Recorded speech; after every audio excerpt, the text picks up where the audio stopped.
con esa seriedad ni mucho menos, y como le reitero, yo no he puesto ninguna denuncia, es una denuncia de oficio que ha planteado la Fiscalía acá de Cartago. Doña Laura, ¿supo usted qué clases de amenazas le dio esa persona hacia su persona? Yo me enteré por la Fiscalía ayer, nunca las vi, no tengo la más remota idea de quién es la persona. Aquí me explicaron un poco el contenido, pero más que eso no sé. ¿Atenta contra la vida? Son declaraciones fuertes y pesadas, pero como están en una investigación y demás, yo preferiría no mencionarlo, y además porque también ustedes saben que yo soy madre, soy esposa, soy hija, y tampoco quisiera generar una preocupación. Me alegra que el OIJ y la Fiscalía de Cartago actuaran en esta situación.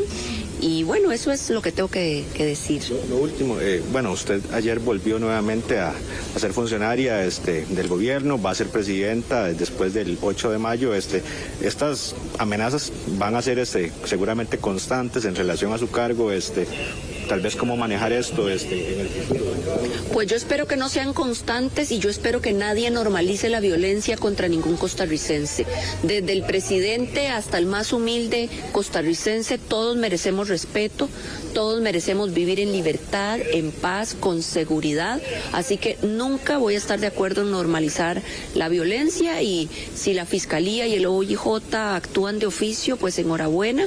Igualmente, por mi parte, yo ejerceré mis funciones siempre con un profundo amor al pueblo de Costa Rica, con honor, con seriedad y con responsabilidad, agarradísima de la mano de Dios, y vámonos a trabajar por este país. No hay tiempo que perder en estas cosas, no lo minimizo, pero yo sigo trabajando con normalidad. Doña Laura, la última, la gente hablaba mucho de cómo se reforzaba con guardas, ¿verdad?, con seguridad y demás.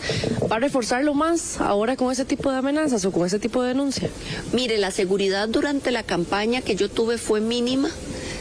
Muchos medios, sin ni siquiera comprobar la información, ponían que tenía 15 escoltas. No es eso. Incluso contaban a los compañeros conductores como oficiales de... No, todo eso fueron fake news. Y ahora que soy presidenta electa y ministra, pues cuento con el apoyo de la Unidad de Protección Presidencial de la Casa Presidencial, como es propio en estos cargos. Así que yo me siento muy tranquila. Vine en virtud de la convocatoria que me hizo la Fiscalía, pero yo sigo trabajando con mucha tranquilidad, con mucha paz, y espero que estas cosas tan desagradables no se repitan y sobre todo no se normalicen en nuestro país. Sí, recordemos que el día de ayer el presidente de la República nombró a doña Laura Fernández como ministra de Presidencia, y es por eso que también acá en el Tribunal de Cartago se presentó junto a la Dirección de Inteligencia y Seguridad Nacional, el DIS, miembros y agentes del DIS pues también se hicieron presentes acompañando a Laura Fernández luego de que la convocara el mismo tribunal, Alan. Y también recordar, nuevamente estamos acá a la espera del tema de la audiencia. Ustedes pueden ver acá a nuestras espaldas, estaría ingresando la persona que habría realizado pues las amenazas contra la presidenta electa, y en cualquier momento volveríamos con ustedes para darles mayor información sobre esta audiencia que va a iniciar en pocos minutos. Pues sí, una pregunta, Alan, Marisol, de la muchacha, ¿qué se sabe? ¿Qué nueva información hay de ella? ¿Dónde está? Etcétera. Bueno, ella durmió acá, don Henry, en el Tribunal de Cartago. Se espera que la audiencia para poder determinar medidas cautelares sea hoy mismo. Se esperaba que fuera ahorita en la mañana, estamos a la espera. De hecho, esta puerta que está aquí atrás es la puerta donde probablemente ella vaya a salir, la que está detenida de apellido Barahona. Estamos aún a la espera, pero sí lo que sabemos es que durmió acá, Alan. Sí, según lo que nos han indicado, pues acá las fuentes judiciales cercanas, habría quedado detenida en celdas judiciales del OIJ. Excelente, Marisol, Alan, y repito, todo el equipo técnico nuestro, los camarógrafos, los fotógrafos que logran esta información en exclusiva desde Cartago esta mañana, que es la información más importante que está en desarrollo en este momento. Compañeros, muchas gracias. Las 10 de la mañana, 40 minutos. Nuestra línea con ustedes ya está abierta, el 7003-1234, también para que nos escriban esta mañana, nos cuenten cómo está la mañana, principalmente en carretera, para nosotros conocer, obviamente, y como servicio a la gente, sobre lo que está pasando en las vías a esta hora, donde hay presas, de pronto algún percance, accidentes sobre la que no sean graves, etcétera, pero que efectivamente nos ayuden a prestar un servicio al aire. Las 10 de la mañana, 40 minutos. Ya vamos a tener también información a propósito del tema político, porque ha habido en la mañana varias conferencias de prensa. De eso vamos a hablar de inmediato. Y más adelante escucharemos completa la entrevista con el médico, con el cirujano, que esta mañana desde España y en exclusiva también para Grupo Extra, explicó cómo fue la cirugía para trasplantar, un hecho histórico en la medicina, que lograr trasplantar el rostro de una mujer a otra mujer, en un hecho que ha marcado muchísimo la información científica, médica en el mundo durante las últimas horas. De eso vamos a hablar también en esta edición de En Contexto. Muchas conferencias en la mañana, Lorena, políticas, básicamente. Políticas, de hecho, bueno, por ahí está surgiendo una situación con el Partido de Liberación Nacional, porque solo enviaron un comunicado donde dieron a conocer quién era su jefe de fracción, un poco de la idea que tenían en la dinámica de la nueva fracción. No se hizo convocatoria a prensa, creo que eso es lo que están haciendo el reclamo muchos de los colegas, que no se hizo una convocatoria a prensa sobre esta designación y demás, que usualmente es lo que se hace, se anuncian los jefes y subjefes de fracción por medio. Aquí ponemos todos los hechos en contexto.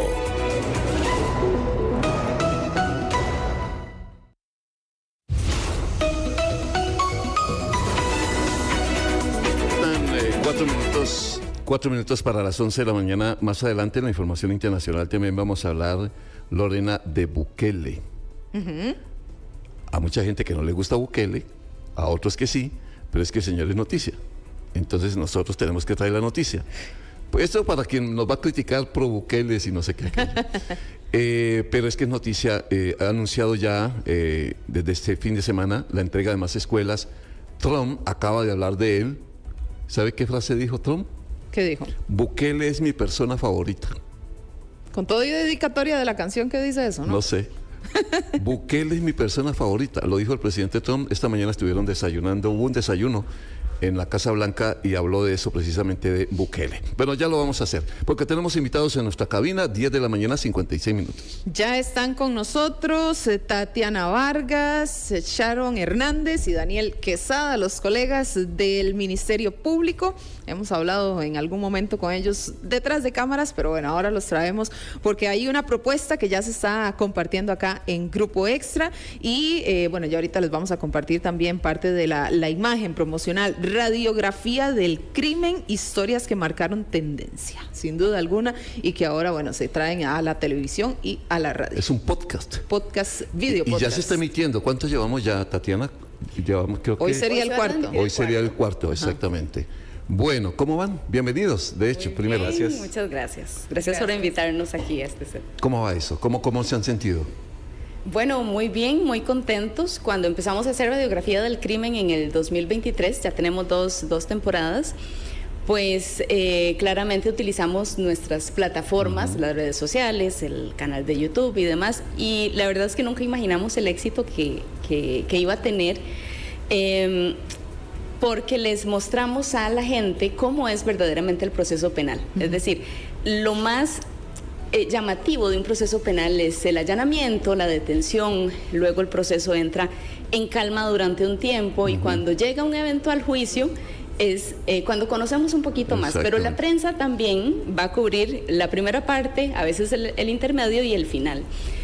Entonces no teníamos un producto que nos mostrara el proceso penal desde que inicia hasta que termina. Y eso es lo que tenemos en radiografía del crimen, desde el momento en el que se da el hecho delictivo, la investigación que se desarrolla, hasta llegar a un juicio con los resultados pues, que se ven en cada uno de los episodios, mostrando también la fortaleza del sistema, porque muchas veces se habla de lo malo que hacen las instituciones, pero realmente tenemos profesionales muy buenos, muy preparados, y así lo hacemos ver en los diferentes episodios que tenemos en esta primera y segunda temporada que se va a transmitir aquí en Grupo Extra. Ahí está. Esta es, Lorena, la presentación que hacemos de radiografía del crimen, el podcast del Ministerio Público en esto. Exacto. Sharon, ¿cuál es la dinámica de estos podcasts? ¿Cuánto tardan? O sea, ¿cuánto dura el episodio y demás? Bueno, tenemos episodios que duran desde los 50 minutos a otros que duran hora y 20, y de hecho entonces se hacen en dos segmentos, por decirlo así, ¿verdad? Y lo que buscamos siempre es contar la historia de lo que pasó, cómo trabajaron nuestros fiscales para recabar la prueba, qué tipo de diligencias se necesitaron para llegar hasta el final del proceso, que es la sentencia. Y es cierto, lo que dice Tatiana es cierto. Nosotros vemos en los medios cuando tumba la puerta, policía, pero todo lo que lleva detrás de las investigaciones y después cuando ya obviamente todos los procesos como tal. ¿No se siente usted solito en medio de todo este proceso? No, para nada. Además, ya mucho tiempo, yo desde la época en Radio Colombia, fue precisamente donde les conocí haciendo trabajo de comunicación y me llamó mucho la atención por todo lo que hacen. Bueno, ¿cómo se ha sentido? ¿Cómo va este proceso también? Eso es un proceso que creo que a todos nos ha encantado y nos ha sorprendido, porque cuando nos propusimos hacer un video podcast, no teníamos idea del alcance que íbamos a tener y además de cuánto íbamos a aprender también. Nosotros todos nuestros días laborales hablamos durante toda la jornada con fiscales, entendiendo el día a día de ellos, pero no es lo mismo hablar para conocer un caso y responder solicitudes de información o darlo a conocer a la población, que conocer el lado humano de los fiscales, que es otra arista que mostramos en Radiografía del Crimen.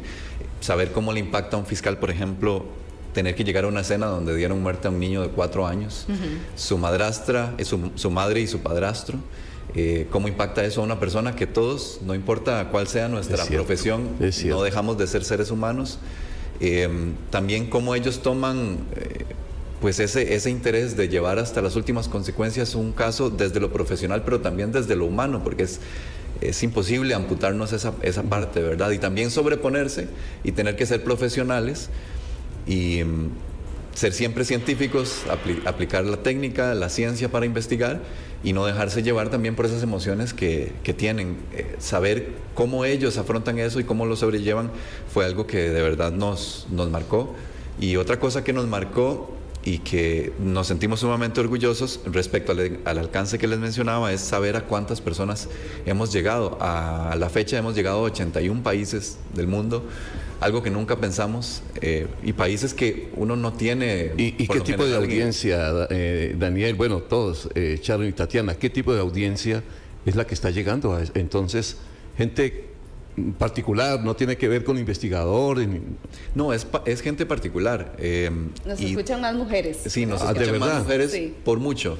De hecho, la proporción es como un 60 a un 60 y algo, 30 versus hombres. Entonces sí, la gran mayoría son mujeres y la gran mayoría son personas que van desde los 18 hasta los 50 y tantos años. Ese es como nuestro grupo mayoritario. Claro, pero el interés finalmente, Tatiana, ¿qué público es? Es toda la gente.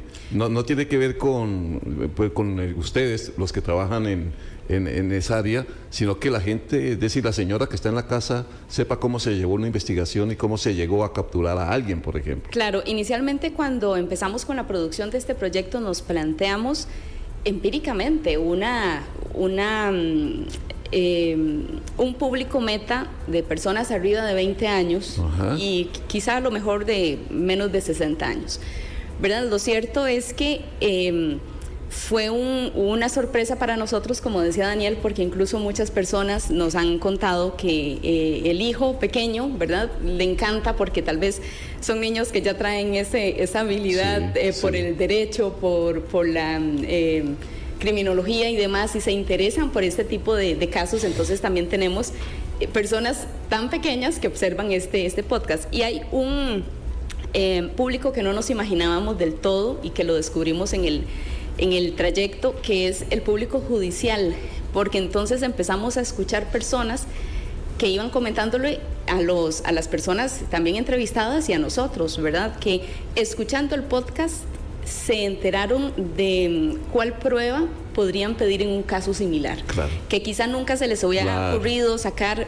prueba de lo que había en un refrigerador, de la comida que había en un refrigerador, pero era para un caso donde había un niño que murió de desnutrición y sí había comida en la casa, sí había comida para los perros, Entonces el fiscal llegó y obtuvo esa prueba de ahí y bueno, así se nos ha multiplicado con muchos de los casos donde los propios funcionarios dicen es un aprendizaje también para nosotros. Y de hecho, Tatiana, Sharon y Daniel, uno de los editores nuestros, porque pues el material hay que pasarlo, convertirlo a tele y todo aquello, uno de los editores dijo, viendo todo el material, que no sabía de casos. Esto pasó en el país, ¿verdad? Esa sorpresa de que hay casos que no fueron quizás fueron mediáticos, pero en otra generación, y hoy los jóvenes no saben que hay tantos casos que han pasado y que pues vale la pena conocerlos y cómo fue. Así que yo creo que ustedes están impactando y de qué manera. Por esa razón, Lorena, pues nuestras puertas abiertas para un trabajo como el que está haciendo el Ministerio Público, y darle la bienvenida, pues ya 4 programas después, tarde, pero no importa, la bienvenida a Radiografía del Crimen. Entonces se transmiten, ¿usted me permite, por favor, Ricardo, ver los horarios bien para ver la transmisión en radio, es decir, a través de 92.3 FM, es a las 7 de la noche, de lunes a viernes. Sí, y por supuesto que en Extra TV, entonces en ambas plataformas, ahí va a estar el podcast. El simultáneo, de lunes a sábado, dice de lunes a viernes en radio nuestra y en Extra TV los sábados también, a las 7 de la noche, para que lo sigan. Un mensaje final, Daniel, Sharon, Tatiana, cómo se sientan y lo que quieran hacer para invitar a la gente para que los vea. Bueno, muchas gracias. Para nosotros es de verdad un honor poderle mostrar al país el trabajo que hace el Ministerio Público, un trabajo dedicado, un trabajo profesional, un trabajo técnico, con personas tan preparadas que desarrollan casos y que logramos llevarlos a buen puerto y hacer justicia. Y yo quisiera que las personas que nos escuchan y que nos ven y que van a estar viendo los podcasts esta semana, les den, y por el resto del mes también, porque nos alcanza para eso las 2 temporadas, tengan especial atención en el papel de las víctimas, que juegan un rol importantísimo, que sin ellas muchísimas veces los casos no llegan a buen puerto, porque son valientes, porque denuncian, porque siguen hasta el final con el proceso, porque también lo que queremos dar a entender es el proceso penal no solamente es llegar a denunciar, hay que estar ahí a la par de las autoridades trabajando, y por eso nos interesa muchísimo contarles cómo trabaja el Ministerio Público para que se puedan sumar y así poder hacer justicia. Pues qué bien. Sharon. No, primero darle las gracias por la invitación al podcast y también a nosotros en esta mañana. Invitarles, como le decía Tatiana, a todas las personas que puedan unirse y ver este producto, que lo hemos hecho con mucho cariño, no solo para mostrar lo que hacemos, sino para también que las personas sepan que hay cosas que ocurren aquí en este país que no son tan buenas, no son tan bonitas, pero que siempre hay un equipo para responder y para hacer justicia. Perfecto. ¿Y usted, Daniel? Sí, definitivamente ningún sistema judicial en el mundo es perfecto, pero lo que dicen mis compañeras es muy cierto. Hay esfuerzo, hay dedicación, hay mística detrás del trabajo de muchísimas personas, no solo de los fiscales, del organismo de investigación judicial, de las distintas policías, y eso se los mostramos. Y también que la gente sepa que algunas situaciones que parece irreal o que creemos que no existen, que solo salen en CSI, en Criminal Minds, ocurren en Costa Rica. Y estamos en un nivel de capacidad de investigación en Costa Rica que nos debe hacer sentir orgullosos, porque eso que creemos que solo se ve en las series de televisión muchas veces se aplica acá y permite resolver casos y llevar justicia. Y qué bueno que esté en manos de gente joven con tantas ganas, Radiografía del Crimen. Y yo también quiero decir, ahora que Daniel menciona lo de mística, que nosotros somos el equipo más pequeño del Poder Judicial en temas de prensa, pero yo tengo un equipo con una mística maravillosa. Además, logramos trabajar de manera muy compenetrada. Le pusimos muchísima pasión y, como decía Sharon, mucho empeño a este proyecto, y yo espero que las personas lo puedan ver a través de la pantalla, pues ese esfuerzo que hicimos. Qué bueno que seamos aliados en eso.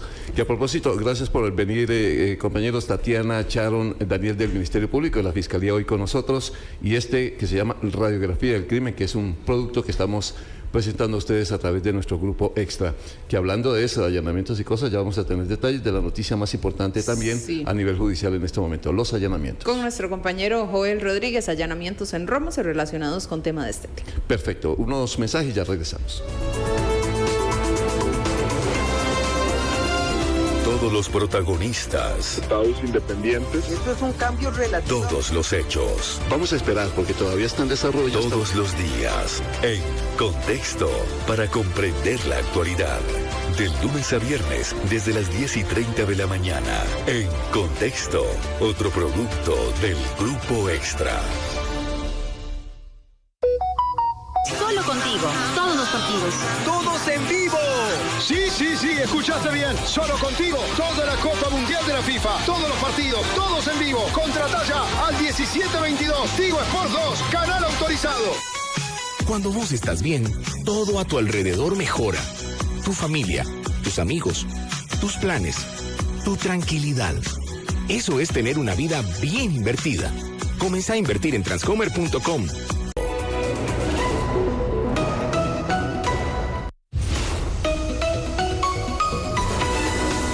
Son las 11 de la mañana y 12 minutos. Vamos de inmediato, Lorena, con la información importante hasta ahora, los allanamientos. Nuestro compañero Joel Rodríguez, que está en Romoser, precisamente con el detalle de lo que se está llevando a cabo en este momento. Joel, adelante. Buenos días.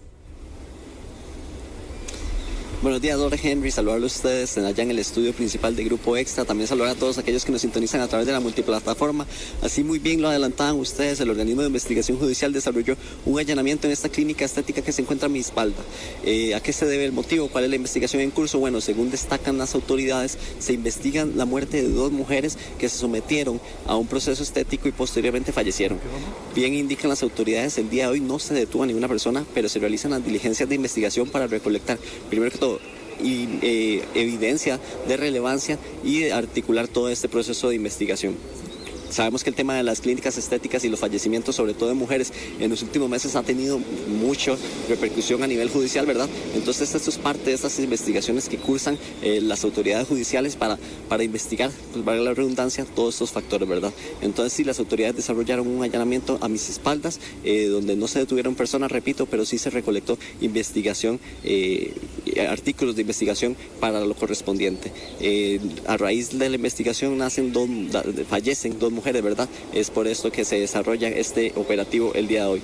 El sitio exacto es en Romoser, costado oeste del Estadio Nacional del Parque La Sabana, ¿verdad? Entonces el operativo desarrollado por las autoridades, liderado por agentes de la sección de homicidios del OIJ. Esa es la información que tenemos desde el sitio. No sé si tienen algún tipo de consulta al respecto, compañeros. Claro, Joel, una pregunta, a ver si lo entendimos. No hay capturados, ¿verdad? Se busca solo secuestrar documentos. Correcto.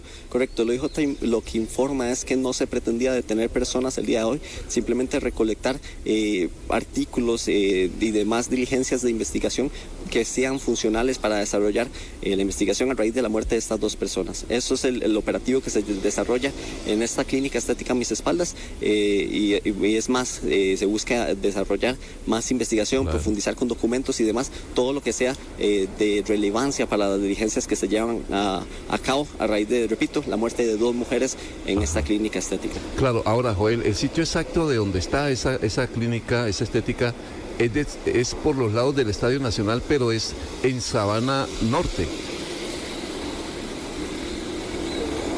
No, sería contiguo al antiguo Semaco. En este sector, costado oeste, es totalmente de la Sabana, sería donde se desarrolla este operativo. Detrás de esta clínica estética, repito, se investiga la muerte de 2 mujeres fallecidas. Perfecto, es entonces la principal de Pavas, por donde queda esa estética. Correcto. Precisamente. Muy bien, Joel, muchas gracias. Es la información entonces a propósito de que ha sido una noticia que está en desarrollo todavía, los allanamientos por parte de las autoridades en estas estéticas, donde murieron 2 mujeres, una de ellas de apellido Torres. 11 de la mañana, 15 minutos. También hay información, nos están entrando declaraciones de el OIJ a propósito de lo que pasó ayer, de ese caso tan triste que decíamos nosotros ayer en este mismo horario, de un bebé de meses que muere producto de golpes. ¿Cómo fueron los golpes? Esa es la gran pregunta. Si fue golpeado por su familia, por alguien de la familia, su mamá o cualquiera de la familia, se le cayó a la mamá y se golpeó, le cayó algo encima al bebé. ¿Qué pasó con él? Lo cierto es que tiene bastantes golpes en su cuerpo, según la información del OIJ. El OIJ entregó la siguiente información. Mira, a ver si nos comenta un poco sobre el incidente que atendió el OIJ de Upala el día de ayer en el sector del Gavilán. Es correcto, el día de ayer agentes de la oficina regional del OIJ de Upala atendieron un incidente en la localidad del Gavilán, Los Ríos de Upala, en el que falleció un menor de 4 meses de edad. Producto de eso, los agentes se personaron al sitio, hicieron el levantamiento del cuerpo, fue trasladado a la medicatura forense y en ese momento se está a la espera de los resultados del examen patológico. Indicar aquí que también estamos gestionando diversas investigaciones, entrevistas y demás en el sitio para establecer algunos elementos que nos puedan orientar y ayudar en la investigación que estamos haciendo de este caso. Don Vladimir, se manejan una versión inicial que indicaban sobre un supuesto masculino o varios masculinos que ingresaron a esta vivienda. ¿Todavía esa versión se mantiene o...? Son elementos que se están siendo investigados y siendo abordados por medio de entrevistas y visitas a la zona. Lo que sí tenemos establecido es que se trata de una femenina, la madre del menor, es una femenina menor de edad. Presuntamente el padre también es otro menor de edad. De ahí que todo se está coordinando con el Patronato Nacional de la Infancia, que es la entidad que se encarga de este tipo de cosas. No podemos todavía definir un móvil, no podemos definir alguna causa de muerte todavía. En el tanto, estamos a la espera de los resultados forenses. Son las 11 de la mañana y 18 minutos. Ese es el reporte entonces del subdirector de OIJ a propósito de lo que sucedió en esa zona del país. Vamos de inmediato al Ministerio de Educación porque también a esta hora de la mañana se desarrolla una conferencia de prensa con el ministro de esa cartera. Rápidamente, oyentes que nos han escrito esta mañana, tengo aquí un mensaje sobre el tema político de don Alan Hernández. Él dice, don Henry, para aclarar que a la ciudadanía el 96.2% de los votantes no apoyó a Ariel Robles para presidencia y también 84.7% de los votantes no respaldan a los diputados del Frente Amplio. Saludos. Bueno, es aclaración que entrega el oyente también. 11 de la mañana, 18 minutos. Escuchemos la conferencia hasta ahora en vivo desde el Ministerio de Educación. Estudiantes y docentes pueden encontrar miles de insumos, de recursos para mejorar el aprendizaje, la mediación pedagógica y lo que se enseña en las aulas. Aquí, en todas las áreas, los estudiantes tienen acceso, por así decirlo, a grandes bibliotecas virtuales en las cuales van a tener información totalmente alineada a lo que se enseña en el aula y que para nosotros es muy importante que accedan a esto porque esto es complementario y aquí se pueden reforzar los aprendizajes. Y de nuevo un llamado a las familias para que hagan uso de estos recursos para que se complemente la educación que se da en el aula también en los hogares. El tema de los servicios de apoyo al estudiante como comedores y transportes no solo se mantiene, sino que poco a poco vamos aumentando cobertura. Es importante aquí mencionar que a pesar de la caída que ustedes ya vieron en la matrícula, seguimos manteniendo la inversión intacta en lo que es comedores y transporte, y esto lo que nos permite es mejorar la calidad del servicio que damos. Por ejemplo, comedores escolares, si bien ya tenemos menos estudiantes porque la matrícula ha caído, se ha mantenido el presupuesto y se aumentan los tiempos de alimentación.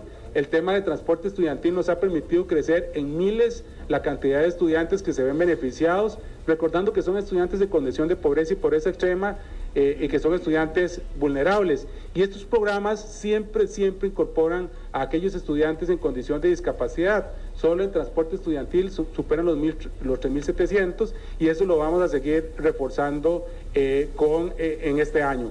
También importante mencionar que el IMAS nos reporta que son más de 325.000 becas de Avancemos a estudiantes en condición de pobreza y pobreza extrema que se están asignando, casi una cobertura del 100% de esta población meta, y precisamente el día de hoy el Ministerio tiene abierta la plataforma para beca secundaria, que es una opción para estudiantes en condición de pobreza que salen del colegio y que no encuentran en una universidad pública un espacio y que en una universidad privada lo encuentran pero no tienen los recursos. Entonces pueden tocar las puertas del Ministerio de Educación Pública. Hoy inicia está abierto el sistema para que puedan optar por una beca si cumplen con los requisitos y continuar sus estudios universitarios.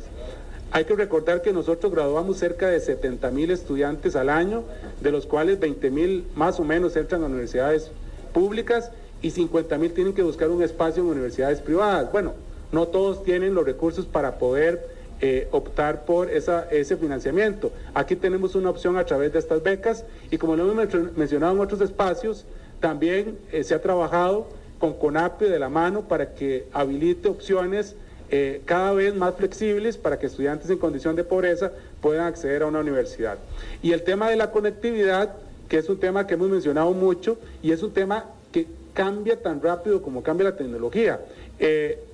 Hay un 99% de conectividad en los centros educativos, pero la tecnología cambia demasiado rápido y tenemos que ir adaptándonos a eso. Solo el año pasado tuvimos que cambiar la tecnología de 1.554 centros educativos porque ya habían tecnologías nuevas y pusimos fibra óptica a velocidades más altas. Y el trabajo de este año va a ser trabajar en miles de centros educativos para cambiar la tecnología o para aumentar la velocidad de manera tal que estemos siempre alineados con ese avance en la tecnología. Es importante también mencionar que se continúa para este año el trabajo que se ha estado haciendo desde el año pasado de colocar redes internas en los centros educativos. El año pasado cerramos con 570 centros educativos con redes internas, que es una inversión alta porque es llevar toda la conectividad a cada espacio del centro educativo y la idea es que este año podamos duplicar la cantidad de centros educativos. En el caso de infraestructura educativa, yo he mencionado bastante sobre este tema. Cerca de 1.000 centros educativos han sido mejorados a lo largo de estos 4 años y para este año en particular es una inversión que supera los 60 millones de dólares. Hay 29.000 millones que van para las juntas de educación para que ejecuten proyectos de infraestructura. Hay cerca de 5 millones de dólares que van para renovar mobiliario, tanto de estudiantes. Ahí está la conferencia de prensa con el Ministerio de Educación, el Ministro de Educación, sobre las estrategias y lo que viene ya para el comienzo de esta nueva etapa escolar, cuando regresan los muchachos. Toda esa información, el balance, lo entregaremos ya completo en nuestra edición de las 6 de la tarde, pero también recuerden... Cuenta no siempre porque la ola sea más grande, sino más bien que la ola sea y nos dé... Todos los detalles, José, gracias, y todos los detalles los tendremos en diarioextra.com y en todos nuestros espacios deportivos. Un abrazo, José, gracias. Las 11 de la mañana, 27 minutos, vamos con Justin Díaz. A esta hora de la mañana tiene invitada. Justin.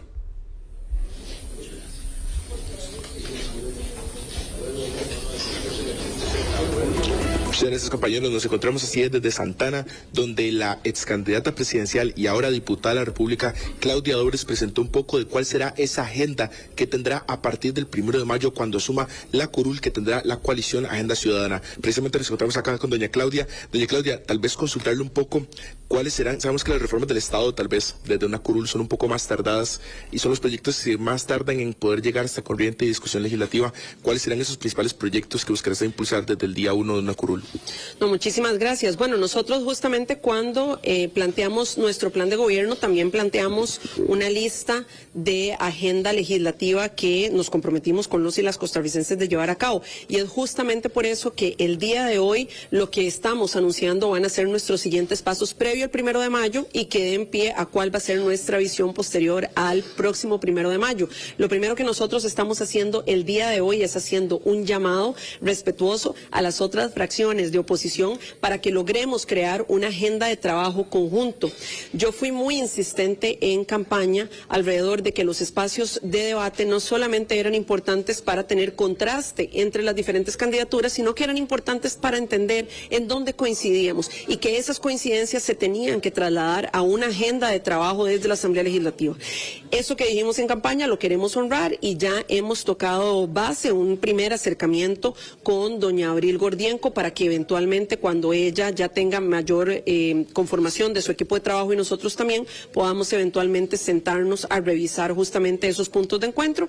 Y hemos tenido también un primer tocar base ambos vía teléfono con don Álvaro Ramírez, que el día de ayer fue anunciado como futuro futuro jefe de fracción de Liberación Nacional, para que hagamos ese mismo ejercicio. Estamos a la espera de que la fracción del Frente Amplio designe su jefatura de fracción para hacer el mismo ejercicio. Creemos firmemente que de aquí al 1 de mayo deberíamos tener claridad del bloque de diputación de cuál va a ser esa agenda de trabajo que queremos impulsar y que queremos mover y que queremos negociar con el oficialismo. Y por otro lado, nuestra visión a partir del 1 de mayo será muy clara y será coherente con todo lo que le dijimos a los y las costarricenses. Nos vamos a oponer absolutamente en cualquier avance antidemocrático, nos vamos a oponer ante cualquier avance que quiera levantar garantías individuales o debilitar los derechos constitucionales de los y las costarricenses, nos vamos a oponer a cualquier avance que quiera debilitar la división de poderes y nos vamos a oponer a cualquier avance que quiera una reelección consecutiva, jamás nunca, también que he oído la palabra de una reelección indefinida, que eso sería una reforma constitucional. Ahí el oficialismo no nos encontrará, seremos una oposición firme y por otro lado sí queremos también generar una agenda de trabajo conjunto ahí donde los y las costarricenses les importa más. Seguridad, que fueron los compromisos que hicimos en campaña, bajar el costo de la vida, poder generar más y mejor empleo en todas las partes del país y cerrar las desigualdades entre el gran área metropolitana y las zonas rurales, fronterizas y costeras. Y es justo por eso que también el día de hoy anunciamos que vamos a iniciar con una gira de trabajo en todo el territorio, ya que yo me entiendo como una diputada nacional, no me entiendo como una diputada por la provincia de San José. Yo fui a pedirle el voto a los y las costarricenses, a todos los rincones de este país, y mi compromiso será con todo el país. E iniciaremos ahí donde tuvimos una respuesta más contundente. Iniciaremos en Guanacaste, Punta Arenas y Limón, para tener retroalimentación de esas provincias y para poder empezar a crear una agenda de trabajo que les represente. Ahí tal vez consultarle, doña Claudia, siendo la única candidata presidencial de oposición que quedó en un puesto público, entendiendo a Juan Carlos Hidalgo, a don Álvaro Ramos y a don Ariel Robles, ¿se tomarán en cuenta sus posiciones o sus puntos de vista para esta agenda en común que menciona usted que se tendrá desde la Asamblea? Por supuesto, de hecho esta agenda en común parte de donde coincidimos las candidaturas presidenciales, ahí donde coincidimos con don Juan Carlos, con don Álvaro, con don Ariel. Ese es el compromiso, con eso se pidió el voto y es a partir de eso que nosotros queremos construir esta agenda de trabajo y por supuesto también reconociendo que esas candidaturas quedan como líderes de sus partidos, entonces ese trabajo se tiene que hacer por supuesto que con ellos y con base a los compromisos de campaña. Muchas gracias, doña Claudia. Entonces, compañeros, ya saben, Claudia Dobles que asumirá una curul a partir del 1 de mayo del 2026 y que nos menciona que hará una gira a nivel país para saber cuáles son esos proyectos nacionales. Muy bien, Justin, muchas gracias. Ahí está la declaración, que de hecho fue la conferencia que se cumplió en horas de la mañana. Claudia Dobles, diputada, que asume entonces también este año. Justin, gracias. Vamos a las noticias, 11 de la mañana, 31 minutos. En Extra Radio, Minuto 30. Lo que hay que saber. Hacemos balance informativo a esta hora de la mañana. Allanamientos que se están realizando en Romoser, específicamente en una estética, podría estar relacionado con mujeres que habrían fallecido luego de procedimientos. No hay personas capturadas de momento, pero sí están en busca de documentación por parte de las autoridades. En otros temas, Laura Fernández fue citada por la Fiscalía, esto ante las amenazas que se dieron a conocer luego de la detención de una mujer que lo habría hecho mediante las redes sociales. Laura Fernández llegó hasta los tribunales de Cartago. Por otra parte, los diferentes diputados y fracciones han estado realizando conferencias de prensa y presentaciones durante esta mañana. En el caso de Claudia Dobles, anuncia que va a estar visitando las 7 provincias del país como parte de una gira ya en su nuevo cargo. En el caso de Liberación Nacional, dio a conocer que Álvaro Ramírez es el nuevo jefe de fracción, Istarú Alfaro es la subjefa. Y en el caso del Frente Amplio, hoy dieron a conocer un trabajo conjunto que quieren hacer junto con los otros diputados de la oposición. Además, estamos pendientes también con otros temas relacionados con un bebé que habría fallecido ayer. El OIJ continúa realizando investigaciones. El bebé que habría fallecido en Upala, resultado inclusive con heridas importantes. Esto es lo que hay que saber a esta hora de la mañana. Le vaya muy bien. 11 de la mañana, 43 minutos. ¿Cuántos diputados llevamos? ¿Como 5, 6? Dejé la hojita por allá. Sí. De los que hemos ya entrevistado como los nuevos. Como 4 Vamos a ver, más o menos. Don Juan Manuel, 4, don Álvaro. me dice. Don Álvaro fue el primero. Ajá. En la mañana doña Esmeralda y ahorita Sí. doña Yanis. Nos quedan ¿Contamos la de doña Claudia? No, todavía no. No, todavía no. Nos quedan 53. Ok. Nada más. Hay tarea. Nada más. 11:44. El mundo antes del mediodía. Los hechos internacionales en contexto.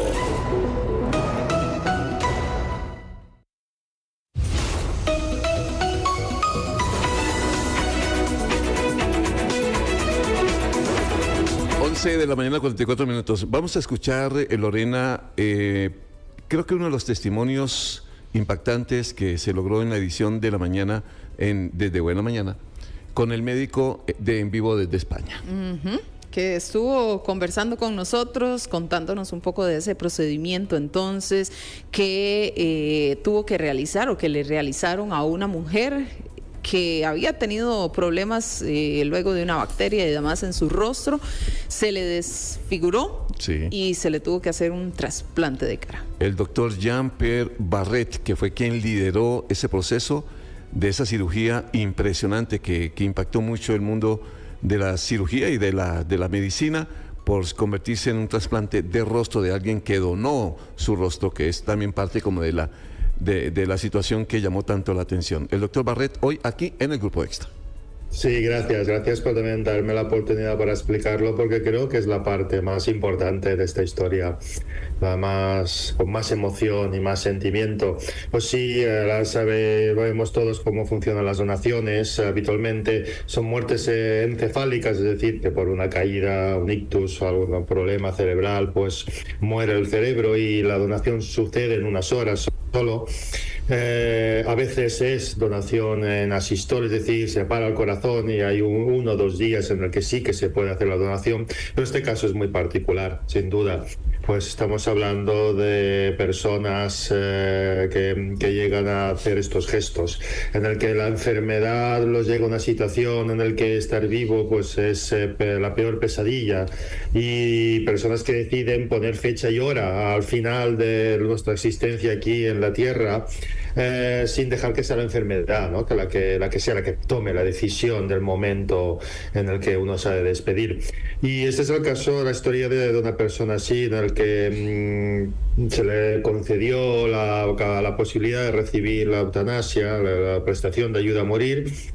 Y en el proceso, después de hablar con los servicios que ayudan a realizar este tipo de tratamientos, pues expresó su voluntad de ser donante multiorgánica de todos los órganos, y en ese momento también expresó pues la voluntad de donar la cara si esa podía ayudar a alguien, ¿no? En ese momento pues habló con la coordinación de trasplantes, también ellos, los coordinadores, junto con la familia, la propia donante, solicitaron hablar con el cirujano líder de lo que sería el trasplante, ¿no? Que en este caso pues es un servidor. Y tuve pues sí gracias a Dios tuve la fortuna de poder vivir esa experiencia, de conocer una persona donde ese gesto de amor, como he dicho, de generosidad absoluta, una concentración de tanta bondad de querer dar sin recibir nada